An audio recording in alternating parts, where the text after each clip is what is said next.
खुद मुख्तियारी, मर्जी का मालिक, 84 लाख जोनियों में जितनी भी जोनियां हैं सब की सब गुलाम हैं।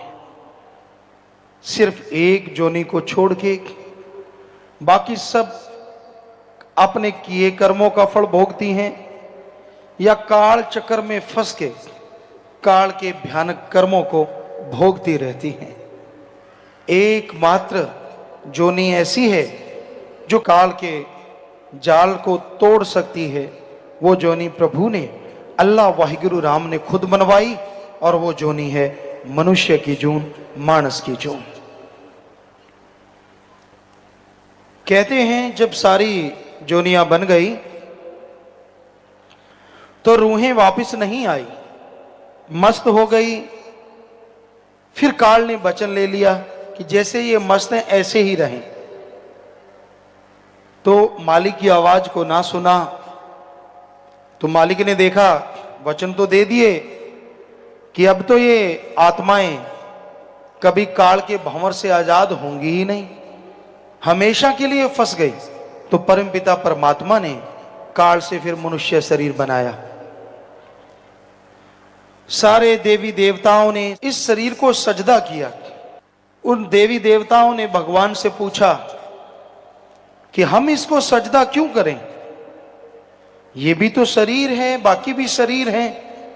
तो भगवान ने, अल्लाह राम ने तब कहा कि इस शरीर में जो भी आत्मा मृत्युलोक में मेरी भक्ति इबादत करेगी, मेरा नाम जपेगी, उसे मैं मृत्युलोक में दर्श दीदार जरूर दूंगा और उस आत्मा को आवागमन से आजाद करवा दूंगा। बाकी की जोनियां सब की सब गुलाम, किसी को अधिकार नहीं कि वो राम का नाम ले सके, उस ओंकार की भक्ति इबादत कर सके। सिर्फ मनुष्य जोनी को मालिक ने यह अधिकार दे दिया।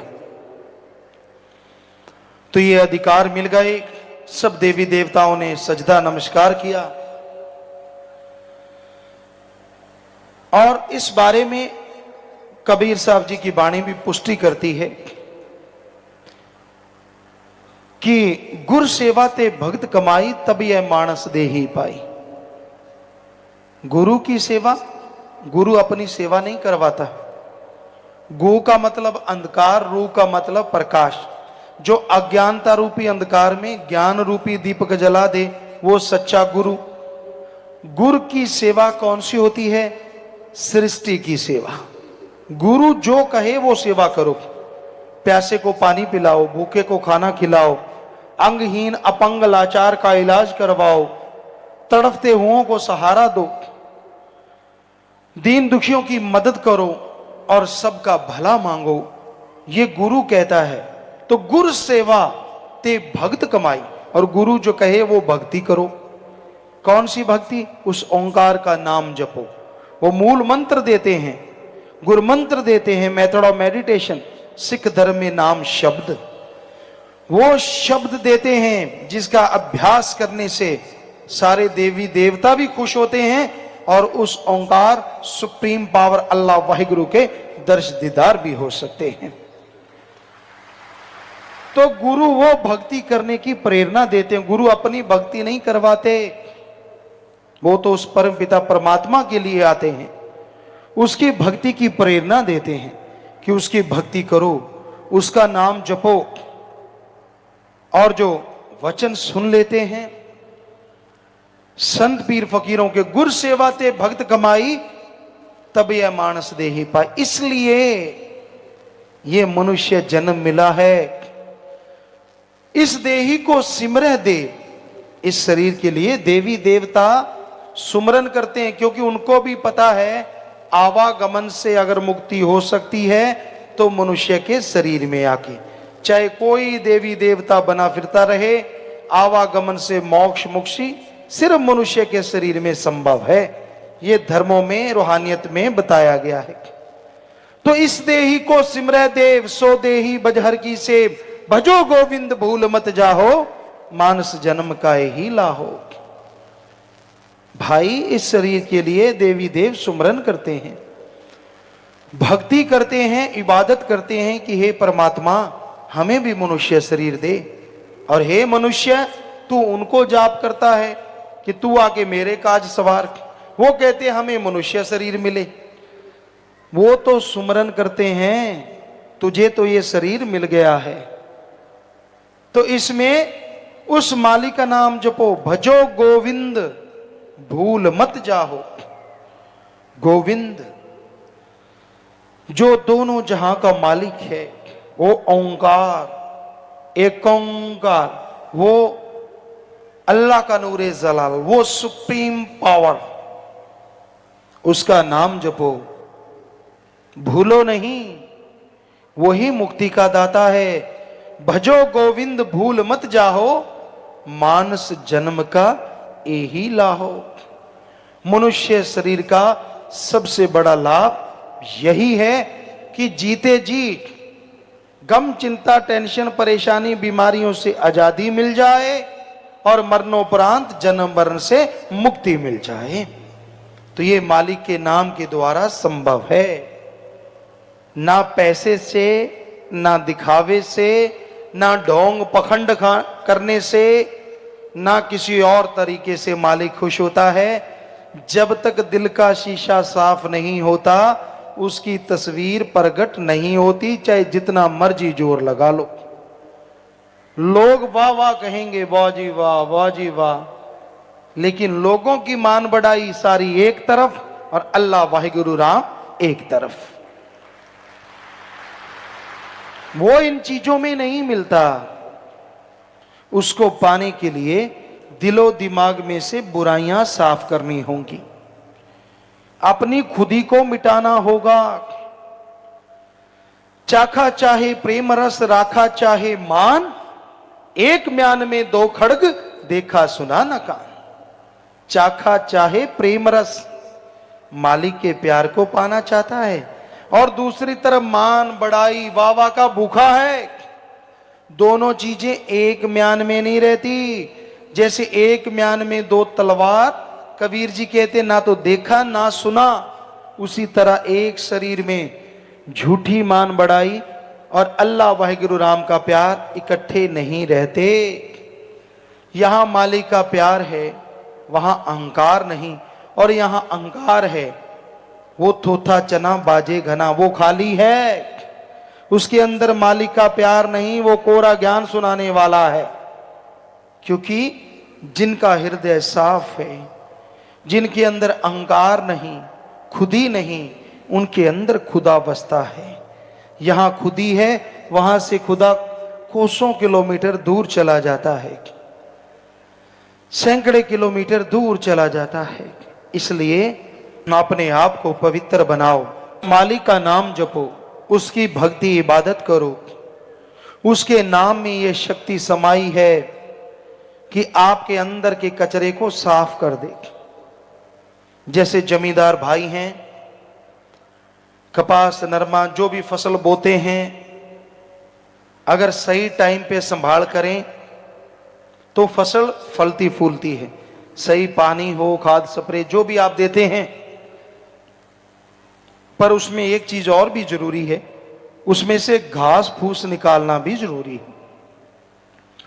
जिस जमींदार के खेत में घास फूस ज्यादा बढ़ जाता है और वो आलस करता है, आज नहीं यार कल निकालेंगे, कल नहीं यार परसों निकालेंगे, उसको ये नहीं मालूम कि जो ताकत तेरी नरमे के पौधों ने, कपास के पौधों ने लेनी है, वो तो घास फूस खींचते जा रहे हैं। कहां से फसल फलेगी, कहां से हरा गहरा हरा रंग आएगा, वो तो बेचारे पीले कुमला जाएंगे। अगर कोई सही टाइम पे घास फूस निकालता है और सही टाइम पे फसल की कीड़ों से, बीमारियों से रोकथाम करता है, तो फसल भी कई गुना वफा करती है। उसी तरह आपके शरीर को भी जरूरत है अंदर से घास फूस निकालने की। आपके शरीर में काम वासना, क्रोध, लोभ, मोह, अहंकार, मन माया रूपी घास फूस बढ़ता ही जा रहा है। ये बीमारियां आपकी आत्मा को चौं तरफ से घेरे बैठी हैं। आलस ना करो यार, कल करूंगा, परसों करूंगा। आपकी आत्मा को निचोड़ के रख देंगी ये बीमारियां। इसलिए संभाल करनी है। अंदर का ये घास फूस बीमारियां निकालने के लिए एकमात्र स्प्रे, एकमात्र उपाय राम नाम की दवा का छिड़काव है। जीभा से राम नाम जपो, ख्यालों से राम नाम जपो, ये सारी बीमारियां खत्म हो जाएंगी और आपकी आत्मा महक उठेगी और मालिक के दर्श दीदार से अंदर बाहर से माला माल होते जाओगे। समय पे संभाल जरूरी है।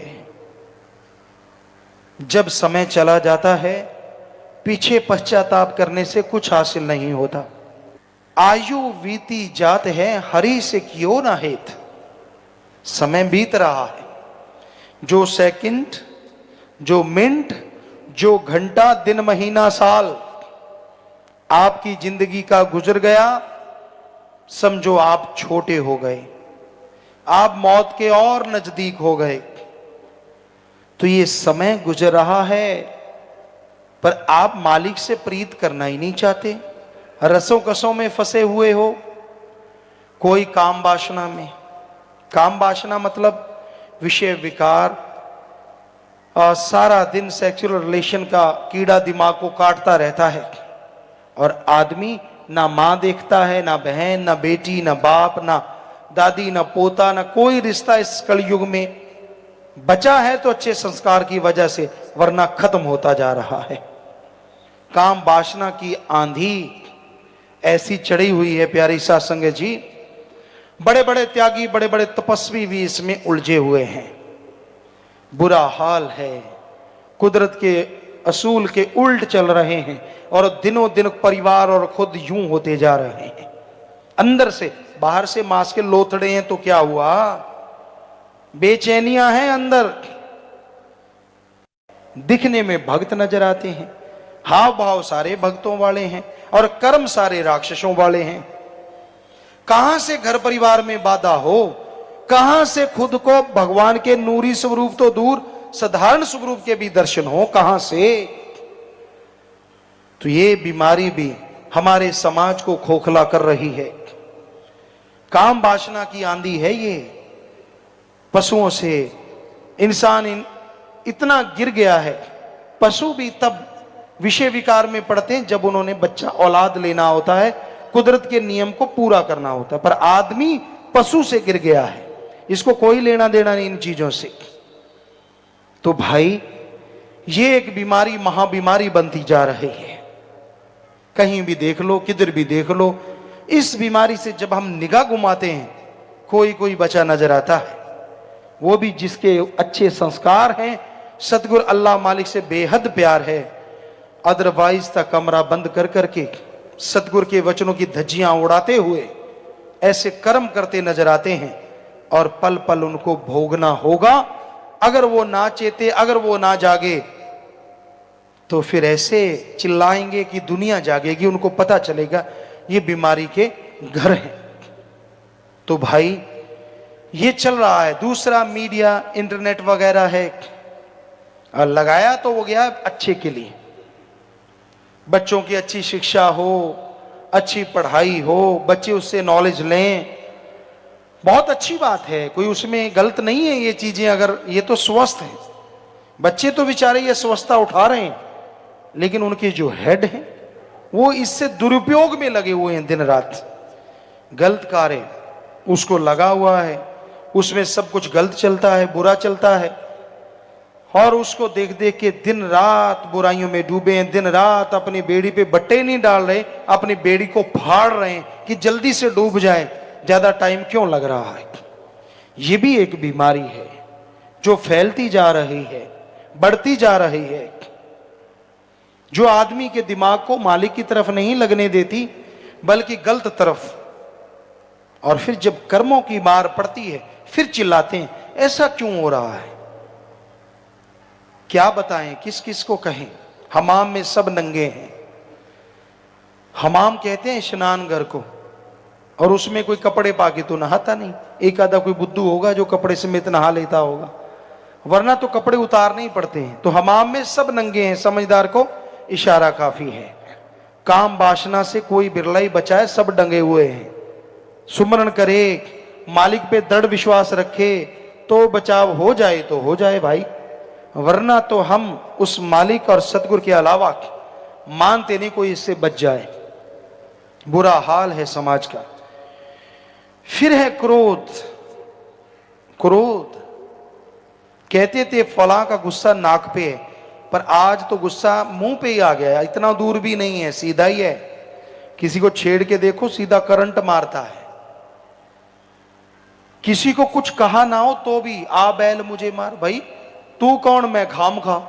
तुझे कुछ कहा नहीं कहा, तुझे बुरा बोला नहीं बोला, पर लोग इसलिए जलते हैं तूने अच्छा क्यों बोला।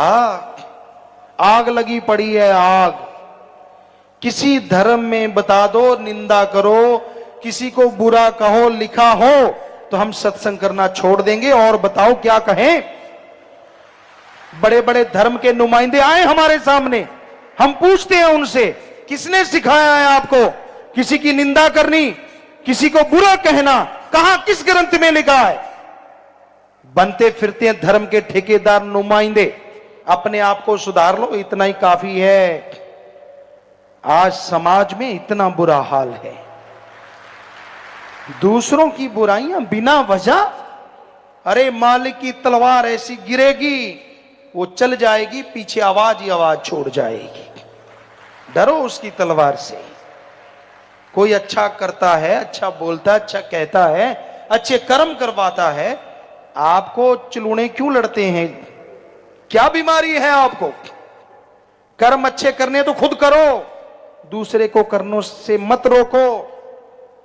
ये कलयुग, ये घड़ा पापों से भरता जा रहा है, खास करके ऐसे लोगों का ही जो दूसरों की निंदा करते हैं, क्योंकि किसी धर्म में लिखा ही नहीं है। गुरु सहबानों के पवित्र गुरबाणी में तो, क्योंकि हमने पढ़ी है पूरी की पूरी, बहुत बार पढ़ी है, इतने पेज भरे हैं पर निंदा के पाप के कि पढ़ पढ़ के आदमी सोचे यार इसको पढ़ के निंदा कर ही नहीं सकता आदमी। पढ़ के देखो, निंदा भली किसी की नाही, मनमुख मुग्ध करन, मुंह काले तिन निंदका, नरके को और पवन। मनमुख वो गुरु का तो है ही नहीं। गुरु सहबानों की वाणी कह रही है उसके ऊपर गुरु की तो कोई कृपा है ही नहीं जो निंदा करता है। मनमुख है वो, मनमुख। मुग्ध महामूर्ख है। मुग्ध का मतलब मूर्ख, महामूर्ख। मनमुख मुग्ध करन, मुंह काले तिन निंदका, नरके को और पवन। या तो कह दो गुरुओं की वाणी झूठी है, जो कि हो नहीं सकता, क्योंकि उनका तो एक एक अक्षर सच था, सच है और सच ही रहेगा। तो फिर क्यों यहां भी नरक पैदा कर रहे हो और आगे भी नरक पैदा कर रहे हो। दोनों जहान में मुंह काला होगा तो होगा ही होगा 100%। सिर्फ क्रोध में आके, सिर्फ किसी की कठपुतली बनके, किसी की उंगलियों के इशारे पे नाचने वाले दूसरों की निंदा किया करते हैं। खुद का दिमाग काम में नहीं करते, पशु बनके। जब और हमने ऋषि मुनि हिंदू धर्म में पढ़ा, हर धर्म में पढ़ा, हर धर्म में मना है पर निंदा महापाप, पर निंदा महापाप, पर निंदा महापाप। तो किसी का बुरा नहीं कहना चाहिए प्यारी सा संगजियो। अपनी अंदर की बुराइयां साफ करनी चाहिए। अंदर की बुराइयां साफ करने में टाइम लगा दो, वही बड़ी बात है। किसी की बुराइयां गाते हो, वो बुराइयां आपके अंदर आ जाती हैं। इसलिए किसी दूसरे को देख के जला भुना ना करो, ऐसे क्रोध ना किया करो। फिर है लोभ लालच। ये लोभ लालच ही तो सब कुछ करवाता है। लोभ है सर्व पाप का बाप। यहां लोभ लालच आ गया, बाकी के पाप अपने आप जुड़ते चले जाते हैं, अपने आप बनते चले जाते हैं। तो लोभ लालच बुरी बला है। इससे बेटा बाप को मारता है, भाई भाई में दुश्मनी पैदा हो जाती है। वो भाई जिनकी रगों में एक जैसा खून, एक ही मां बाप का साया, एक दूसरे के लिए छोटे होते जान कुर्बान करने को तैयार। जैसे माया रानी आई, जैसे लोभ लालच ने अपना जाल फैलाया, पल में भूल गए कि कैसा भाई और कैसा नाता, एक दूसरे के खून के प्यासे हो गए। तो ऐसा है ये लोभ लालच, और ये लोभ लालच ही निंदा करवा रहा है। लोग बिक रहे हैं, बिकाऊ माल। कैसी मां बाप की औलाद, लानत ऐसी जननी पे जिसने ऐसी औलाद को जना, और लानत उन पे जो अपने दिमाग का इस्तेमाल नहीं करते। चंद नोटों के लिए आदमी आदमी को मार देता है। हमने आपको बात सुनाई, पहले भी कई बार सुनाई है, कि गांव के मुखिया थे। सच्ची बात है ये 100%। गांव के मुखिया, जिसे सरपंच कहें, प्रधान कहें, पुराने टाइम की बात है, काफी पहले की। तो अच्छा पैसा था, गुंडागर्दी बढ़ने लगी। वो बेचारा बड़ा नेक, बड़ा समझदार था। तो लेकिन लोग जलने वाले बहुत होते हैं। तो वो फसल बेचने गया, गुंडागर्दी करने वाले नशेड़ी लोगों ने प्लान बना लिया कि जब ये वापिस आएगा तो इससे पैसे छीन लेंगे। अब नशा करने लगे, नशा करते रहे। जब तक वो आया, उसने क्या किया, तो अपना एक थैला ले लिया सरपंच प्रधान ने। पैदल रास्ता था 4-5 किलोमीटर। वो उतरा और पैदल चल पड़ा। थोड़ा सा शाम हो आई तो वो रास्ते में गुंडे लोग बैठे ही थे। लेकिन उस आदमी को, सरपंच को, मजाक करने की आदत थी। कहते हैं ना, हद से ज्यादा कोई चीज अच्छी नहीं होती। ना ज्यादा धूप, ना ज्यादा मेघला, ना बरसात अच्छी ज्यादा, ना धूप ज्यादा अच्छी। मौसम बढ़िया रहे तो अच्छा है। कोई भी चीज ज्यादा अच्छी नहीं। तो वो मजाक बहुत करता था, ये उसकी सबसे बड़ी कमी थी। तो गुंडों ने उसका रास्ता रोक लिया, थैला लिया, हाथ में थैला था, भरा हुआ था। कहने लगे इसमें क्या है? कहने लगा इसमें है तरमाल। तरमाल, तरमाल मतलब वो तरकारी लेके आया था, सब्जी। अब तरमाल का पंजाबी में उत्तर बनता भी काफी कुछ है। तरमाल, तरावट ज्यादा है। वो गुंडों ने फिर पूछा क्या है? कहता तरमाल। छीनने लगे, कहता ना ना मैं नहीं देता। तो उन्होंने झट से गोली मार दी, मर गया। निकाल के देखा तो 2-5 रुपए की सब्जी, कुछ भी नहीं, क्योंकि उसने पैसा अपने बैंक में, अपनी दुकान पे जमा करवा दिया था। बताओ आदमी की कीमत कितनी हुई? चंद तरकारी। अरे मारने वालों, जो आप किसी से रुपए लेके किसी आदमी को मारते हो, चंद नोटों के लिए हम आपको करोड़ों रुपए देते हैं। उस मरे हुए को जिंदा कर दो और करोड़ों रुपए ले लो। कर सकते हो जिंदा? अगर नहीं तो मारने का हक तुझे किसने दिया? मारे रखे आप। भगवान के हाथ में है ये हक, अपने हाथ में ना लो, वरना जिंदगी भर खुद मरोगे। सारी औलाद, आने वाली गुजरी हुई पीढ़ियां नरकों में, दोजख में भयानक सजा तड़पती रहेंगी। इसलिए गुलाम ना बनो। भगवान ने आपको आजादी दी है, किसी के गुलाम बन के जिंदगी क्यों गुजारते हो? तो फिर है मोह ममता। ये मोह ममता भी बड़ी बुरी बला है। मोह ममता में जो अंधे हो जाते हैं, उन्हें अपनों के अलावा कोई नजर नहीं आता। पहले कहते धृतराष्ट्र मशहूर था, अकल से भी अंधा, आंखों से भी अंधा, और दुर्योधन को जहर बना दिया उसने, सारी कुल खत्म कर ली।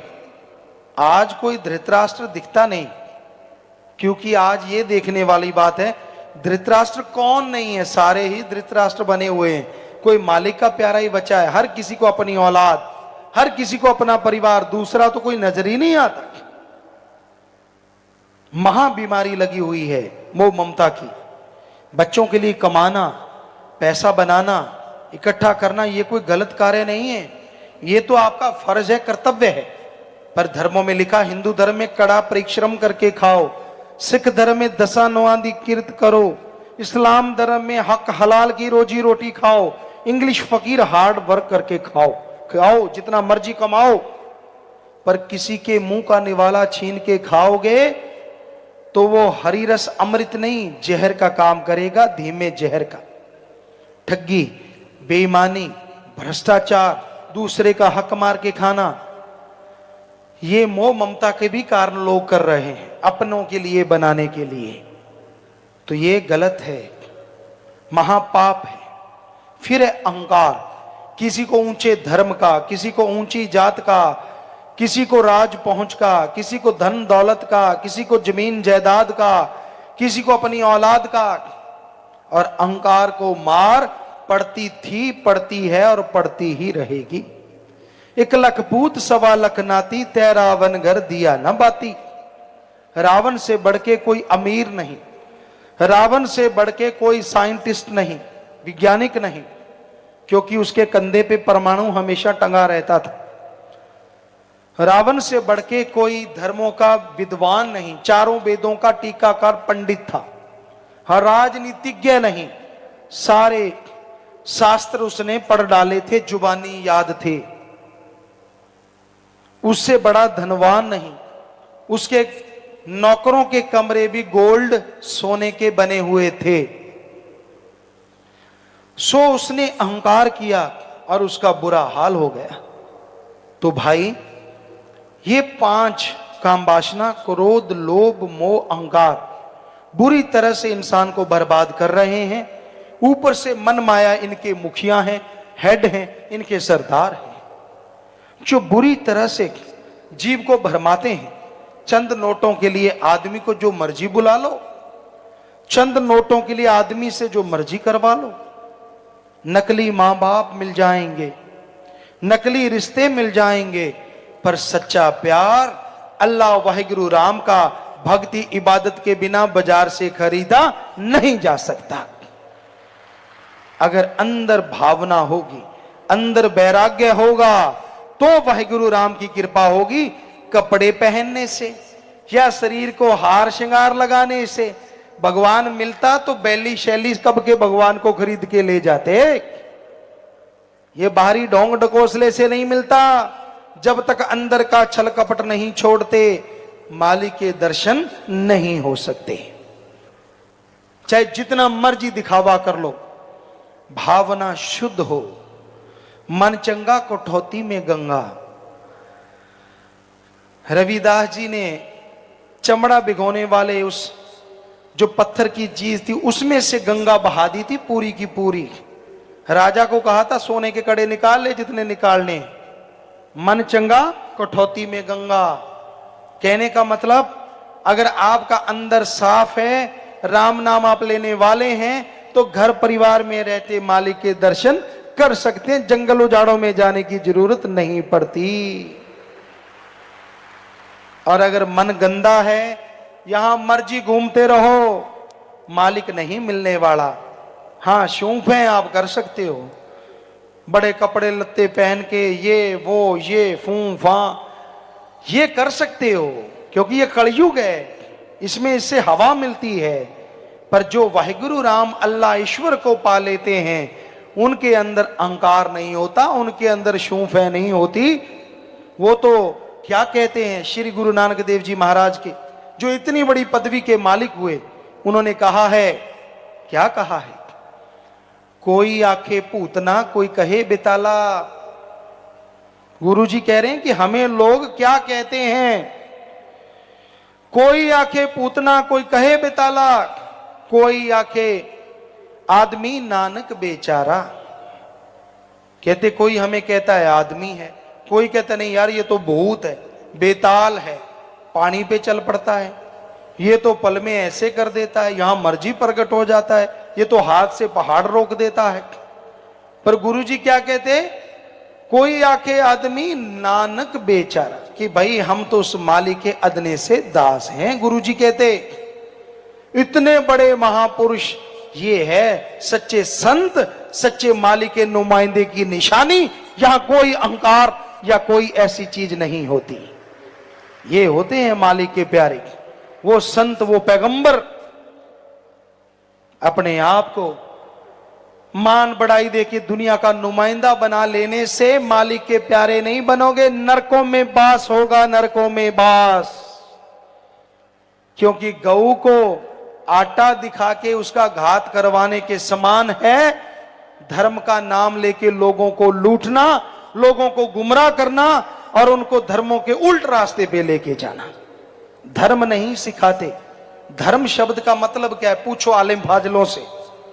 धर्म शब्द का मतलब है आदमी को आदमी से जोड़ो, धारण कर लो, और आदमी को अल्लाह वाहिगुरु राम से जोड़ो। जोड़ना काम है धर्म शब्द का, तोड़ना नहीं। कहां लिखा है ये? हमें बताएं, कोई भी एक लाइन दिखाएं यहां लिखा हो कि आदमी को आदमी से तोड़ो और आदमी को अल्लाह वाहिगुरु राम से तोड़ो। कहां लिखा है ये? किस पवित्र ग्रंथ में लिखा है? सो भाई, ये कलयुग है, ये मन रूपी ग्रंथों में लिखा हुआ है। अपने मन की बनाई चीजों के पीछे गुमराह हैं ऐसे लोग। तो यही बेपरवाह जी फरमाते हैं कि तुझे खुद मुख्तियारी मिली जैसी, किसी और जून को ना मिली ऐसी। ऐसा सोचने का हक किसी को और मिला ही नहीं। अब जो जी चाहे कर ले, तेरी मर्जी। चाहे शैतान का बाप बन जा भाई बुरे कर्म करके, पर संत नहीं चाहेंगे कि तू ऐसा बन। संत कहते हैं इंसान से भगवान बन जा, उसकी भक्ति इबादत कर, और जब सुप्रीम पावर के दर्शन करेगा तो उसी का रूप बन जाएगा, अंदर सुरूर, चेहरे पे नूर आए।